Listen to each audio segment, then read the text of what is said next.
Welcome to Moving Conversations, a podcast for movement professionals by movement professionals. If you coach, train, or teach movement, Pilates, or fitness, then this podcast is for you. With more than 60 years of experience in fitness and Pilates, your hosts, Brian Ritchie and Nora St. John, explore the science of human movement, diving deep into the facts, myths, and common misconceptions, hoping to spark thought and conversation about how we view fitness and movement. Now, let's jump into Moving Conversations. And welcome back to Moving Conversations. I'm Brian Ritchie. Joining me as always is Nora St. John. Good morning, Nora. How are you this morning? Quite well, thank you. I've just completed my last step on my Advancement Principles video courses, and I'm like totally excited. I am celebrating. This is the capstone on my entire 36-year career in fitness. So I'm very excited. Yeah. Well, I'm very glad we're doing this in the morning and not in the evening because celebrations, who knows? Good plan. That's right. And it's early here. So, it's basically been decaf and cereal. Nothing too exciting is happening here in terms of celebration.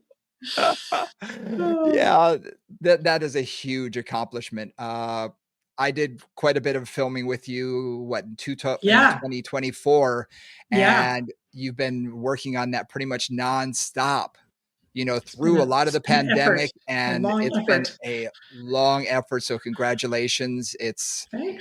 Job well done. And thank goodness it's behind you. And now, you can sort of take a breath and maybe enjoy life a little bit. Well, and move on to other projects, which I've been kind of wanting to do. It's like this has been the project for really a long time. And now that project is, basically there's bits and pieces, but the bulk of it is done. It's like, okay, I can move forward, which I'm very excited about. And this is one of our projects, right? Moving Conversations. Exactly. And speaking of that, speaking of projects, one of our projects is we're doing a Moving Conversations live at Blue Moon Pilates Studio, which is in Mission Viejo, Southern California. It is September 13th and 14th. And we'd love to see you. It's Brian and I teaching together. It's going to be a really practical session on the lower back for the whole day on Saturday. And then we're going to do a half day on the shoulder and a half day on osteoporosis on Sunday. A little bit of theory. So again, you get a lot of theory on this podcast, a little bit of theory, then a lot of exercises. So a lot of practical applications, things you can really come away with. So on Monday, you got your client with low back pain. You will know what to do. At least maybe a little better than you did already, right? So that's our plan. And live is so much better than watching a video or something of that nature, because if you have a question, you can ask. Also, there's a lot of creation that occurs because you and I both, when we've been in classes, it's sort of like, oh, that's an interesting question. Well, let's work on that here live together. And I know I've come up with exercises I've never done before, came up with them on the spot, and I'm thinking, oh, I like that. That was awesome. And I go home and I'm like, I got to write that one down because it was good and it was appropriate for whatever I was discussing in that class. And we do that all the time together. When we get together, it's like, oh, have you ever thought of this? Oh, have we ever thought of this? So if you come to the courses, you're going to find that there's a lot more than what you get just through the podcast. A whole lot more. Practical, fun. We enjoy ourselves. She and I have been teaching with each other for so many years. We've got, good back and forth. I mean, it's wonderful. So it'll be lots and lots of fun. We're covering 3 topics. We're doing low back on the first day. Then we're doing osteoporosis and scapula shoulder, second day. So we're going to have a lot of fun with those. Yeah. So come on down and join us. And all that, the link to register is all in the show notes. So take advantage. Check it out. Yes. It'll be at bluemoonpilates.com. Now, I had to do this for someone because they said I couldn't find it. If you go up to the top right-hand corner of the website, you can pull down their menu and it'll list it in the menu. So trust us, it's there. If you go under seminars or workshops, one of the two, and hit that, ours is the first one there. So trust us, it's there. I saw it personally. So, but it is in the show notes. So you can click on there on Instagram at Moving Combos. It'll be there in the show notes on the right-hand side in the comments. A lot of people have been commenting saying, how do I register for this? And then we've been getting a lot of people saying, oh, I can't make that. Will you come to name their place? And I said, hey, if you guys want us to come, we'd be more than happy to. Contact us through movingconvos at gmail.com. send us an invitation. We can talk with your studio owner, or if you are a studio owner, if you want us to come and teach your staff or whatnot, or open it up to the community. These are all options. We do all of the above. So that gives you an opportunity to see us live. And we'll, if you've listened to the podcast long enough, you know, we're all over the world teaching. So it's not like we're afraid of traveling to go teach our stuff. So we are more than welcome to. Also, do us a favor, hit the like and subscribe button, comment, share, do all of the above. We really appreciate it. Our numbers are climbing every week, not as much as I would like. I mean, let's face it, we always want to go a little more and a little more. So the more you can share what we do, the better. Especially on Instagram, the small little shorts. The more you can help share those with friends and, you know, people that might be interested in what we're teaching, that'd be great. We really appreciate that big time. All right. Well, speaking of our email, I got hit up this week with myths and conversations. Yeah. We got controversy, people. This is controversy day. Yeah, we're gonna jump right into this. Someone had requested, had some very specific questions about the IT band. So I thought, you know what? And as I was writing back to her, I thought, you know, this is a very interesting topic because you and I have been in this industry for a long time, all the way back to when no one ever talked about the IT band, to you got to roll the IT band every single day for the rest of your life, to never, ever, ever, ever, don't you dare roll that IT band. Exactly. And hard roller, soft roller with, you know, these spikes on it, all this kind of stuff. So it's kind of like, okay, you know what? Let's get it out of the way. Let's jump into this controversy right here and now. We're going to say what we believe, what some of the science says, and leave it up to you to really make your own, you know, decision with your clients, obviously, or with your own body. But we're going to jump right into this and hit the controversy head on. So we start with, what is the IT band? The iliotibial band, which means it goes from the ilium to the tibia. Sometimes anatomy is straightforward. And it is a thickening of the fascia that essentially connects the hip, goes kind of over-ish the greater trochanter, and comes down to attach onto the tibia. And this is on the lateral side of your leg. The lateral side of your leg, right? So the side of your leg. So if you're standing up, or even if you're sitting down, and you kind of put your hands down in the middle of your thigh and you poke, you put your fingers right in the middle of that, like it's on the seam of your pants in the middle, that's your IT band. It goes down the whole way, but you'll feel like a tender spot there. That's kind of where you're feeling the IT band. And if you go forward, you're going to feel a sort of a mushiness, and that's going to be the vastus lateralis. And if you go backwards, that's the hamstring. But if you're right on the IT band, it's almost as though it's this taut skin, like the skin is really almost tight there in comparison to the muscle in the front and back of it. Yep. Exactly. So you can find that on yourself. Yeah. And you can take your fingers and go up, kind of like, again, I'm just going up the seam of my pants or down the seam of my pants. And that's where that IT band runs. Now, let's start with this idea. Okay. I was at a dissection course in Dundee, Scotland. That accent, you can't understand, even if you speak English. Just saying. Thickest accent I've ever dealt with. Anyway, so we're in Dundee, Scotland, and we are using they weren't fresh cadavers or fresh frozen cadavers, which I've worked with, but they were kind of lightly preserved cadavers, which means you can see the fascia.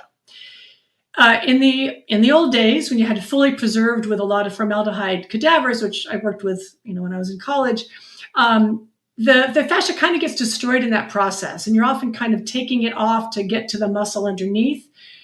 Roll forward several years, modern fascia science is like, well, let's actually look and see what the fascia does. And when you're working with a fresher or less preserved cadaver, you really see how the fascia interacts with the layers. Mm-hmm. So this one guy I was working on was 100 years old when he passed. So he was an old guy. And it was really interesting to see how that fascia looked. Now, this is an old guy, so the fascia is going to be a little thicker, a little stiffer than it would be on somebody who was in their 20s. But basically, it was like the whole leg was wrapped in fascia, right? So just like think about a saran wrap that was all the way around. Or if any of you have ever used, what is it called? That packing stuff that you use, like shrink wrap? Like shrink wrap. Shrink wrap. Right? So look like shrink wrap the thigh. But when you looked at the side, there was this really thick, like triple thick layer of that same stuff that went all the way down to the leg and around the knee and down the whole lower leg. So it is a thickening of the fascia that already surrounds the whole leg. Just start with that. It's not like this individual string that goes from the hip to the leg. Yeah. And a lot of people, when you see it in two dimensions, when you see it in books, when you see it Or in, picture. picture apps, all of that kind of stuff, they really make it two dimensional, and they make Yep. it seem like it's, part of the muscle, like the muscle butts up against it. And that's just visually what the artist, remember, every time you look at something like that, it's an artist's interpretation based on Yes. what they saw from another artist's interpretation based on what they saw. So it's just regurgitating that.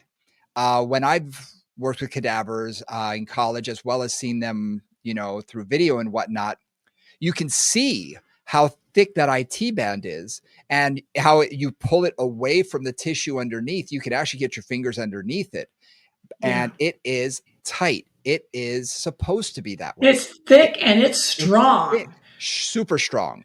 Yeah. Yeah, if you're going after it with this is really grim, guys, but if you're going after it with a scalpel, it doesn't give way easily. It's very Yeah, thick and it's very sturdy. And the idea is, or at least how I've always thought about it, is the idea of the IT band is to stabilize the whole lateral leg, that's it. right? To keep basically, and it doesn't quite work like this, but almost like to keep that femur in to the socket, right? It's like holding it in from the outside and stabilizing both the lateral hip and then also even the lateral knee Yes. to give it more strength and more support. And that's its job. And it's an important job. It's not like this is a useless thing that's happening here. I've said that for years, that it's a stabilizer. It is Yeah. there as a stability mechanism in our leg. And really, that's what it's there for. It's there to help support the hip and support the knee. It's like a steel banded cable running on the outside of a structure. It's there to support the structure and hold it in place. And that's really its job, if you think about that. Yes, it is there for muscular attachment. Muscles do attach to it. It's there to provide some structure for that. But in general, it's there for support. And one thing that I like to mention about it is there are two muscles that attach directly to it up at the top of it. One is the gluteus maximus, and one is the tensor fasciae lata. So one is in the back of the hip, one is in the front of the hip. And one of the things that I sometimes say about that is you've got the gluteus maximus is a big, strong muscle on the back of the body. Tensor fasciae lata is not very big on the front of the body. So when you think about fascia and you think about forces moving through fascia, you have pretty unequal forces moving through kind of the front, if you will, of that band and the back, if you will, of that band. And a lot of times that can create an imbalance in terms of just the forces going through it. That can create tension or stress in different kinds of ways. Anytime you have an unequal pulling of a structure, you're going to have a little bit of that.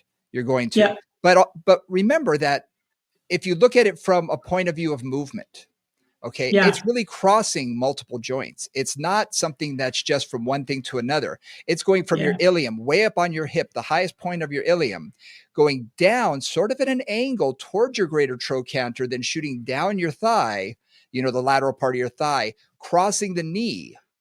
And if you think about it, it is affecting multiple joints there. It's not just something that is affecting one. So it's going to be pulled in multiple directions every time you move, every time you squat, every time you kneel. Anytime you're really using your hips or your knee, it's going to be pulled in one way, shape, or form. So a couple things about that. One is it will, like we talk about our fascia suit sometimes, building our fascia suit. If there is an instability in the hip or an instability in the knee, it will often thicken up to stabilize that area more, right? That's kind of a lot of times what it does. And in that thickening up or in that just working on that, sometimes what'll happen is it'll get a little bit sticky. Brian mentioned you can kind of put his finger underneath it and separate it from the muscle right below it. But sometimes you'll feel like it just gets kind of stuck. to essentially the vastus lateralis, the lateral quadricep muscle that runs underneath it. And then one other little piece of that is part of the IT band attaches to what's called the intermuscular septum, which goes between the vastus lateralis and the hamstring. So it really interacts with that entire lateral leg and all the muscles on both sides. And again, if you think about the hamstrings and the quads, they do two different things at two different times. So they're also going to create some different pulls on that area. This is I know it's a lot of anatomy, guys, so just be patient here. Yes. Yeah. And this is all going to not only make sense, you're going to understand a little bit more about the reasoning for doing things like release work and stretching and all of the things that we're going to jump into the controversies in a minute. But something that I want to reiterate that Nora just said is that IT band is on top of the vastus lateralis. It is actually moving. Those structures, if you're seeing me on YouTube, those structures are actually moving one on top of the other. There's a slide and a glide with those. They're not, as people would see in a picture, everybody sees the vastus lateralis, looks like it's butting up against it, like, oh, it must attach to it. No. It's stuck to it, but they have to move independently. They need that independent movement. And without that, that's what can cause issues. That can start causing, issues with the knee, issues with the hamstring, with the quadricep. And those little fascial adhesions, as Nora was talking about, can sometimes adhere that IT band, especially to the vastus lateralis. I just find, I'd say about 80% of the people I work with, 80 to 85%, it's more vastus lateralis than it is hamstring. So I don't know if you've discovered the same thing, but that's usually what I'd say that. Yeah. So with that in mind, the reason we wanted to do this is because, again, as Brian said, we've been doing this a long time. And I mean, I actually started Pilates not long after foam rolling started, which is slightly frightening. Like foam rolling, actually, I know some of the people who were like instrumental in that, and they basically went to a packaging company that made foam, right, for packaging, like packaging products, and said, "Hey, we want to have a 6 by 6 inch by 3 foot long roll of foam," and that's how foam rolling started. And the early foam rollers got pretty smashed and pretty ugly pretty quick because they weren't. Do you remember those? I do, man. They were like flat on one side and they looked like heck because they were white. And so every bit of dirt clung to them. They were really nasty. But that was the beginning of foam rolling. And, so we've kind of seen the whole flow. Yeah. And I also remember people using things like rolling pins, using things like PVC pipes, using anything that they could. And we're talking physical therapists now that I've worked with. And they started using things like that. And because they needed something that they could, roll on, that they could use for that. And we've all seen, versions of, I hate to use the word rolling pins, but, the stick or tiger tail or whatever, where it's, bad and you're sort of rolling it up and down. But basically it's a rolling pin. Let's face it. It's a rolling pin. It's a fancy one, but it's a rolling pin. It's a fancy one and a lot more expensive, as all things of fitness usually are. But yeah, and when they first came out, I will say this: fitness has a tendency, and forgive my fitness professionals out there, I'm sure even the Pilates world, tend to take what people use in the therapy world and physical therapy world and make it their own, shall we say, bastardize it. And suddenly everybody has to do it. And everybody needs to be doing this, because I had one person come to me who, their physical therapist said to do this, so I guess everybody should be doing this. Well, maybe not. But yeah, that's sort of how it sort of started coming into more of the fitness world. And I remember all of a sudden going to a fitness conference back in mid 90s, early 90s. And suddenly foam rollers are all over the place and in every class. And oh my gosh, you have to be doing this with everybody. So it really took the fitness world by storm. The Pilates world, to some extent, I mean, so the contemporary Pilates world, and those of us who are working in a more medical environment, it certainly, we adopted it quickly. So this brings us to this topic of myofascial release or rolling, or what the heck are we doing? I've done a bit of work with some of the, the names in that, and there are a lot of there's a lot of discussion about what is exactly happening Mm-hmm. when you're rolling on something. And honestly, there's not necessarily one answer, and there's not necessarily agreement on what those answers are. So I'm going to throw out some stuff. Brian, you can throw out some stuff. Yep. When you are rolling on something, there are some things that they're pretty sure happen. So one is that you are literally pushing the fluid from one side to the other. It's like you're squeezing out a sponge, is the analogy they use. You roll, you put pressure on an area, just like if you put pressure on like your finger for a period of time, it becomes white because the blood is being pushed out of that area temporarily, and then it flows back in. So one of the ideas is that you put pressure on that area, you kind of move the fluid and the blood and all the circulation and lymph, whatever else is in there, out, and then it rehydrates, or it refills up with whatever those fluids are. And the idea is that maybe you're getting rid of kind of stagnant, blah, blah, not very moving fluids that have stagnated, and you're bringing in fresh circulation. So that's one thing. Yeah. Yep. And I've heard the same thing. I've heard that from a number of sources. And in fact, when I first started hearing about doing foam rolling, it was sort of the analogy that someone gave was, think of something like hard rubber. Well, hard rubber is not going to be easily stretched, but if you apply pressure to it, you can begin to deform it somewhat. So I heard that if you apply that pressure, you're going to push the water out, you're going to deform it, and then it'll come back and rehydrate as it comes back. So that was definitely one of the things that started coming out in the literature, as well as, in the teaching of it. And one of the things that I've read, and again, there's the science on this is still new, so just take this for one piece of information. They said it takes, after like, let's say a foam rolling session on the legs or whatever, it can take, anywhere between 24, 36, even 48 hours to fully rehydrate. Yeah. So what I got out of that little piece of information was probably not such a great idea to roll every day, more thinking about 3 times a week. If you're really working on an area and really trying to get it to kind of get softer or change a little bit. So that's one thing, is the water movement. The second one is, I would just call neurological, that when you put pressure on an area, it changes the neurological input. And especially if you're working not so much with fascia, a little bit of fascia, but certainly with muscles, if you put pressure in the middle of a muscle, many times its natural reaction is to relax in response to that pressure. Not all the time, but a lot of times. So just that pressure can help to change the muscle tone underneath the area that you're putting pressure on. Now, I will say one caveat to that. From what I've discovered, too hard of a pressure, too uncomfortable of a pressure, creates additional resistance. Our body's way of naturally dealing with stress is usually by tightening up, by fighting, saying, "You're coming at me. I'm gonna thicken up and toughen up so that you're not going to hurt me next time." So remember that can also be, and there's a lot of people that love the hardest foam rolls you can imagine, and all of those ones with the spikes and this and that and all that. Okay, there may be some people who can tolerate that and build up to a tolerance level where that can be beneficial. No question, there can be. However, if I take my typical person who hasn't worked out in 25 years, who has bad knees, and is coming to me and we need to do a little bit of IT band release, and I put them on a hard foam roller, they're going to say, "Forget this, I'm out the door." And you're not going to get anymore. Yeah, you're not going to get adherence. You're definitely not going to get someone to do it on a regular basis, no compliance whatsoever, because why would you ask someone, "Here, this is going to hurt like hell.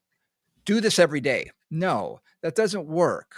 So again, there's a caveat to that, where you want something that's going to be soft enough that is going to allow the person to not be in so much discomfort and pain. And where I actually see that, let's say you're doing, rolling on the foam roller, where I see that is in their neck and their shoulders. Oh yeah. Right. So whatever's supporting them, you can tell if somebody is, I think you can tell if they're kind of tolerating it, or if they're like, just by looking at what their neck and shoulders are doing, that are having to support them in that position. And you can see their face. So I mean, you can see their face, eyes is going to be squinting and things like that. And there are techniques to take some pressure off so that legs aren't necessarily stacked. You can bring one leg in front of the other. There's ways to take some of the pressure off. I personally we'll have them lay all the way down on the ground so that they are 100% on the ground, head supported, so they're in the most relaxed position possible. And then start just above the knee and literally just have them rest there, because then I can get relaxation. If they're up on an elbow, for instance, and we're talking about a 50-year-old who hasn't exercised in a while, that may be too much weight for that shoulder.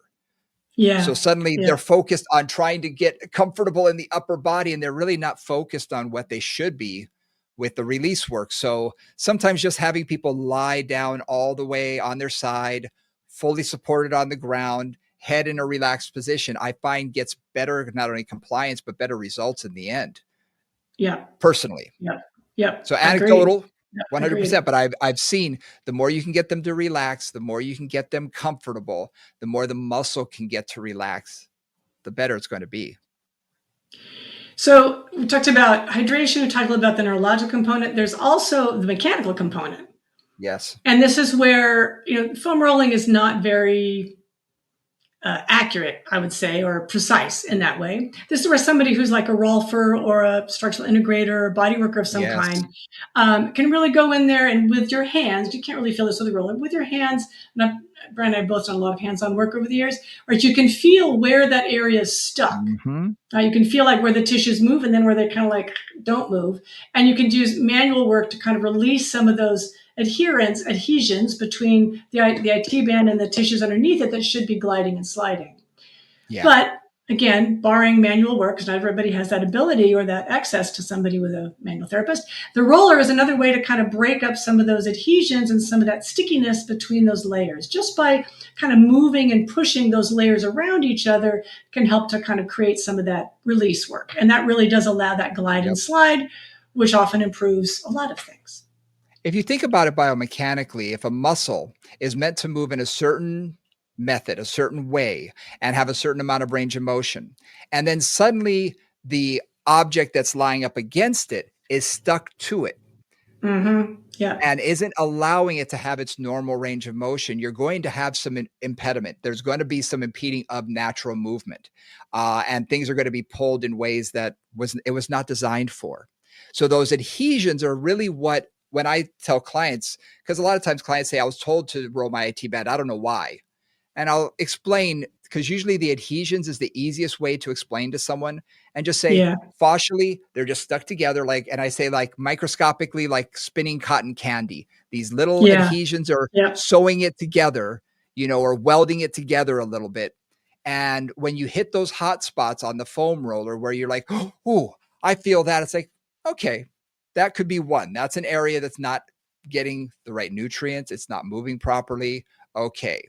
So I'll have them relax on that spot for a period of time, usually 30 seconds, and then maybe go up and down an inch or two, or side to side an inch or two. And if it's too intense, I'll have them back away from it and maybe approach the point of pain, not go on top of the point of pain, depending on the client, if they're a high level athlete versus, just a average everyday Joe. But trying to get them to be able to do, and I explain, if you've ever had massage work, have you ever had someone push on something and then sort of do what's called cross fiber friction, where they're going against the fibers or along the fibers? And they say, oh yeah. I said, that's kind of what you're doing at the foam roller. When you explain it like that, it's like, oh, okay. I say, so think of it as self body works. Think of it as self massage. You're basically massaging the area with the foam roller. So, someone isn't necessarily having hands on, and they go, oh, it seems to make sense to them. It just gets them to, again, for me, compliance is very important, that they're going to be able to do it on a regular basis. But when you explain it, they understand the reason why they're doing it. It's not just do this, but no explanation. So I find that those explanations usually sink in for my clients. So bring this back to, one of the things that I find, again, so why do we foam roll on the IT band, right? So one of the key things that I find, and the reason that I use it probably more than anything else, is for knee health. Yes. So one of the things that I find is, Brian mentioned that IT band often sticks to the vastus lateralis, right, our lateral quadricep muscle. If you tighten up your quads, and you can, do this where you are, just squeeze your quads, and you'll feel like your patella goes up and down, right? Up and down. When you tighten your quads, it goes up, and then you relax, it comes down. I think about the vastus medialis and vastus lateralis as being like reins on a horse's head, and the patella is the horse's head.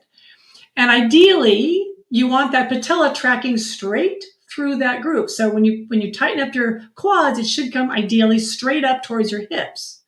That's a well tracking patella, and that will decrease stress. Ideally, right? That will decrease stress as that patella goes through the groove, which it does like a billion times a day, right? For 10,000 steps, that's 10,000 slides of that patella through the groove. So if the vastus lateralis is stuck to that IT band and that whole lateral side of the quadricep is over stiff and not moving well, it will laterally track that patella. The patella will literally move sideways when you contract your quadricep. Yep. And over time, that will cause or can cause wear and tear of the synovial membrane in the bottom of it, the cartilage on the back of the knee, can cause arthritis, all kinds of other things. And knee pain, just basic old chondromalacia patella or patellofemoral dysfunction. That's oftentimes caused by an imbalance. Again, overactive vastus lateralis, underactive medialis, and sometimes that can come from a tight IT band, or at least that's part of the story. Absolutely. And I find when you have that lateral tracking and the IT band is tight, okay, coming from Hawaii, I worked with a lot of people who do Ironman races, marathons. The Honolulu Marathon was a huge one that everybody wanted to do. And I worked with a number of people who, after training for a period of time, 2-3 months, especially people who I've never run before, I'm going to go do a marathon. And they contact me, my knees are killing me. And I'll give them about 3 exercises. And one of the things is releasing the IT band, especially, and I say, don't just go straight on it. Like if you're at 12 o'clock, roll forward. So you're more on the vastus lateralis. And find those hot spots. And I say, if it's a knee issue, most of the time, it's going to be closer to the knee where they're going to have those adhesions. I find a lot of times, especially right above the knee joint, there's a tender spot. And with clients who have knee problems, a lot of times I can go right there, boop, and they're going, oh my gosh, yes. It's a spot that once you know it, you know it. And it gets really, really tight that if you get that foam roller in there and can really get that to release, the pain begins to subside fairly quickly on these people. And then you try and get the vastus medialis to fire, the vastus medialis oblique to fire, the glute med to fire. You get all of that firing as well. But that release work can be instrumental to getting that kneecap. And again, even to track just slightly back to medial.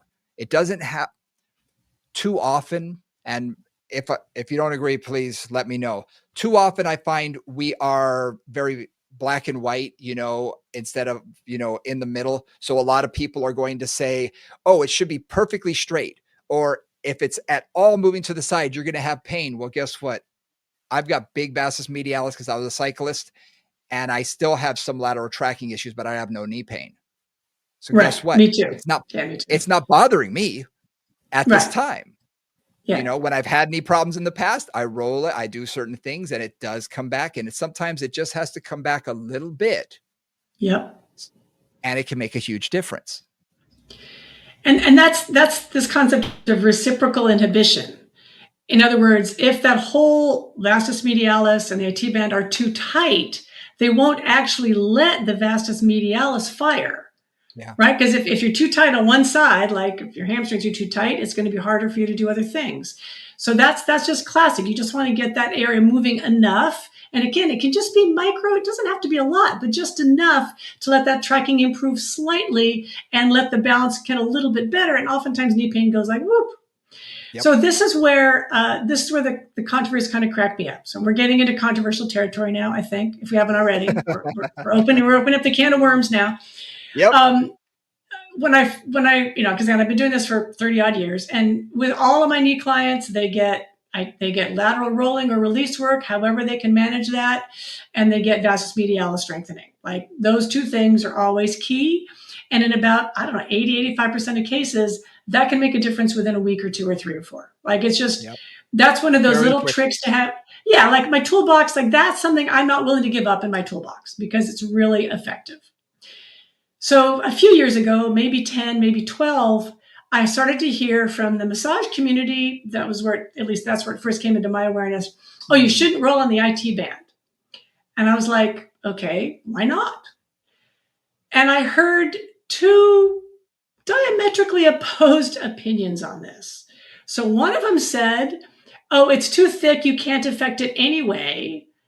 So like, then why is that a problem? The other one was, well, you can damage it. Yep. And I'm like, what's One of the like, two, yeah. where are we living on this? And this also was the time, and I think this may be where some of this comes from, where people were using like rumble rollers and super hard rollers and rolling every day, and potentially damaging tissue from overdoing it. Yeah. That was never. I'd say to clients, do this at least 2 or 3 times a week, because once a week doesn't really make any difference, but 2 or 3 times a week is good. Use a roller that you can tolerate. Roll for like, I don't know, not more than a couple minutes. Just boom, boom, boom, boom, boom, boom, boom, back and forth for a couple of minutes. You're done. Yep. And I never, ever, ever of all my many clients who've done this had any issues at all with IT band damage or anything else. But again, I was doing it very moderately. Mm-hmm. And in Pilates and in fitness, we tend to go, if a little is good, especially if you're a type A type, which many of our clients are, more is better. And that's where the problem comes in. Like, this does not need to be done every day. It does not need to be done for 45 minutes. Like, don't binge your foam roller. Yeah.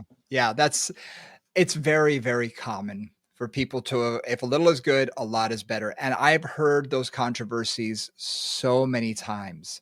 Mm-hmm. And it was interesting because, again, it's the pendulum. It swung all the way to the left of, you got to do this all the time, all the time, all the time. And then it swung all the way to the right. Never do it again. Never do it again.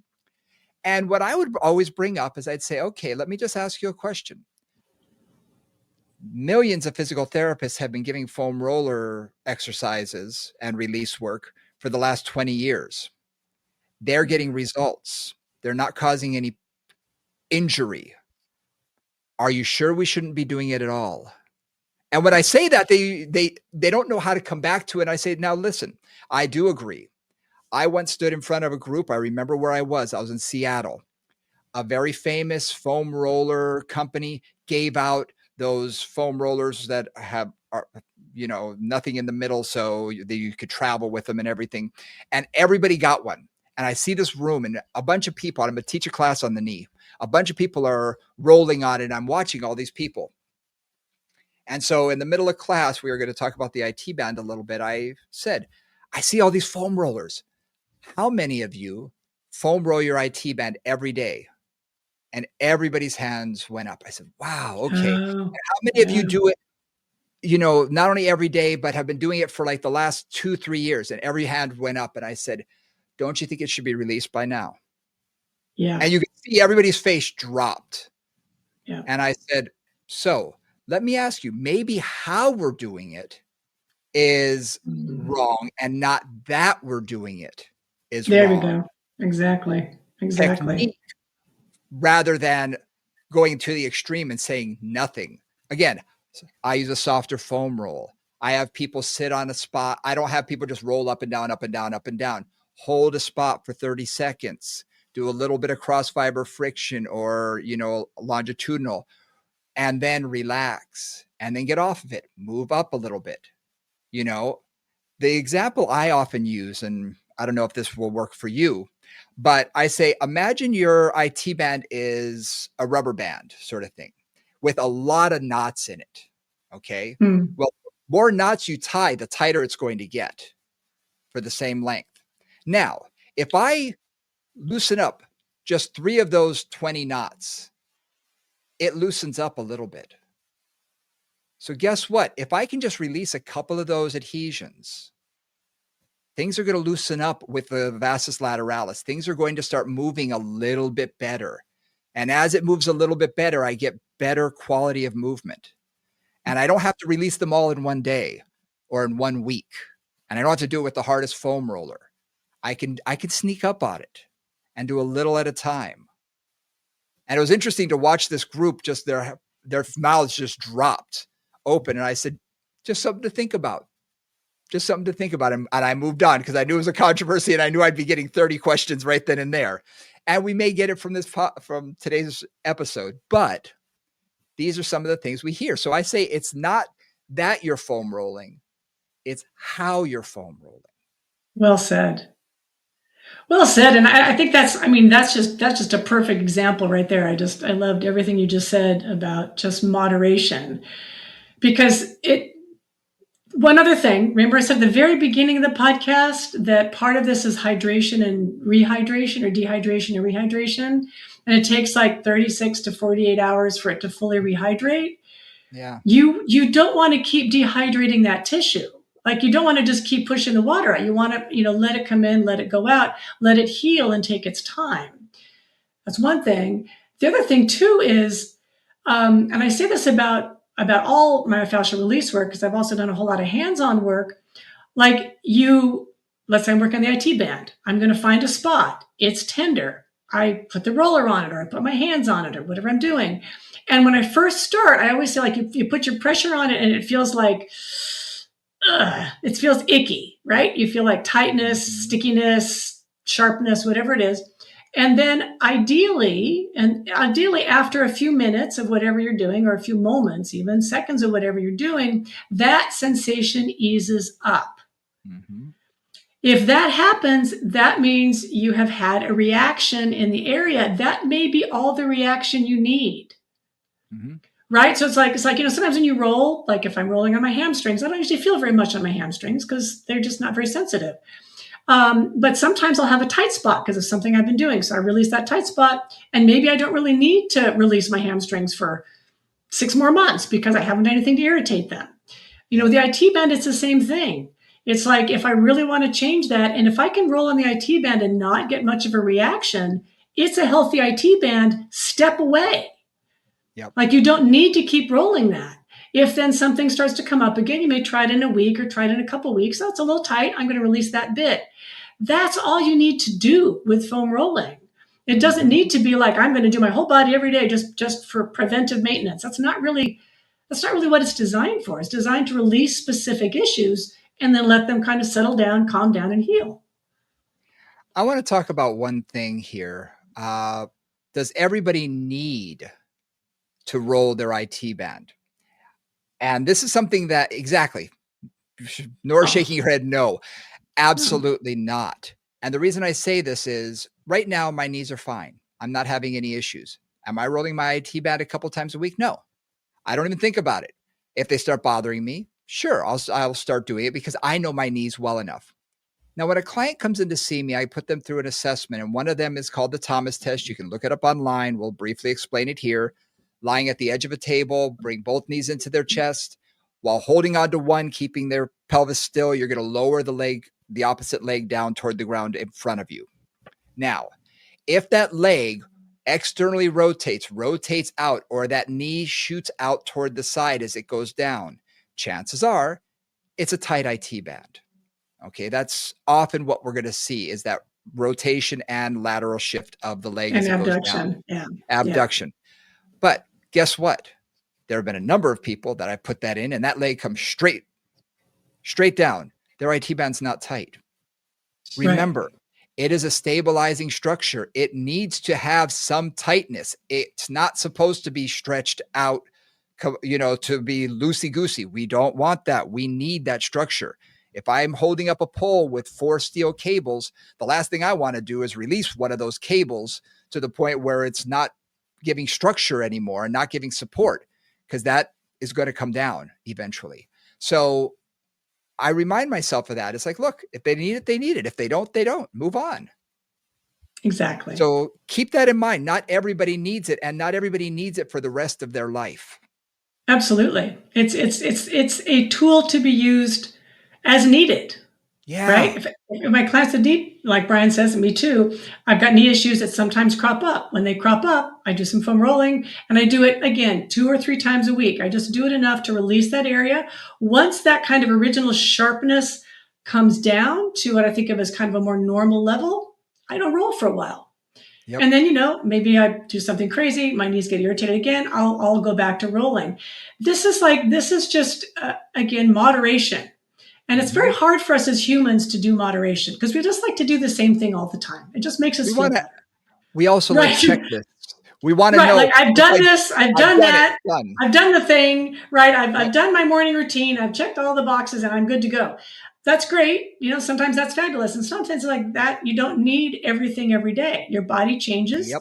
The stresses on it change, and use the tools as you need them. But with that being said, I do want to make a plea for, if it's necessary, it can make such a big difference on somebody with knee pain. And that's when I use it. I don't necessarily use it prophylactically, like I don't. But I will use it when necessary to release that lateral tension, to improve the tracking of the patella, to decrease knee pain. Because that I found it's just incredibly effective for. Yes, and it can be invaluable. It really can be. Yeah. Life changing. It really, literally. Yeah. And if you've ever had knee problems and had a physical therapist go in and do it, releasing it manually with their elbow, you can tell it gets the job done, but it's incredibly painful. Well, guess what? 99% of fitness professionals or Pilates instructors are not manual therapists. So this gives you the opportunity, or if your knee hurts at home or whatnot, that you can do it for yourself by using, again, there are soft foam rollers out there. I always say start soft. You can always increase and go firmer. Yes. Yeah. But start soft and work your way up, because it's going to be a lot gentler on the body. Your body will relax and you'll be able to get a better release, I find. Absolutely. And then of course, higher level athletes, of course, some of them want to use the firmer foam rolls. I had one person this morning that uses the hardest foam roll possible. It's like, you know what? Been with me doing this for 10 years. So when he needs to do it, I'm like, okay, you can tolerate it. He can relax on it. He's also very lightweight. Okay.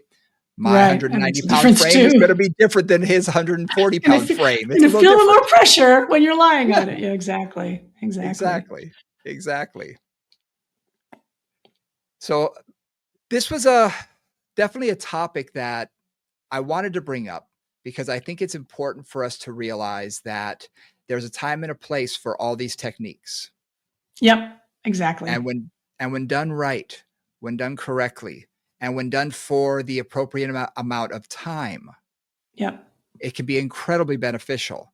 But again, not everything has to be done every day. Not everything has, like you said, I think in general, foam rolling 2 to 3 times a week is perfect. It's the right amount. Soft foam roller, hold a spot for, 15 to 30 seconds, then maybe a little movement around it for, to break up the tissue a little bit, and then get off of it. You don't need to beat it up. No, you don't need to suffer. And I'm going to throw another controversial thing out there. Those massage tools that they're now calling, recovery tools, like we call them Topoltman devices in massage, that basically hammer on it. You're talking about those vibration machines, bang, bang, bang, bang, bang, bang, bang. Yeah. The thumpers. Trigger point and thumpers and all that kind of stuff. Those type of things, I'm not a huge fan of for IT band and whatnot, because I think you do more damage to the muscle than you actually do good, especially for the novice. I would trust Nora to do mine with no problem. She's a manual therapist. She knows what she's doing. I worked as a manual therapist. I know what I'm doing. We've been trained in using devices like this. Use them sparingly. Yeah, exactly. I don't know how many people use them much more than a couple of minutes per hour-long massage or session. So just be careful. They basically say, oh, these are to warm up the tissues and things. But let's face it, I see people using them at the gym all the time as a recovery tool to try and beat out the muscle. Not a fan of abusing the muscle personally. I don't think it's that beneficial. Right. Exactly. No, I agree with you, because I played with those a bunch, because, I played them some a long time ago when I was really doing manual therapy. And then I'm kind of like, oh, well, what's happening with these things? And it's like, I personally find rolling to be as or not more effective in terms of actually changing the tissue quality as I have those. Occasionally they're the right thing. Like if I've really got like a nodule in an area, if I've really got some gook built up or some real scar tissue kind of built up, it can be pretty helpful. If Yes. that's not happening, I don't know what I'm not sure. I'm with you. Anyway, I'm with you. They're not my favorite tool. I use them, again, sparingly when they're necessary. And that is, again, in an area where I feel a lot of like a real knot.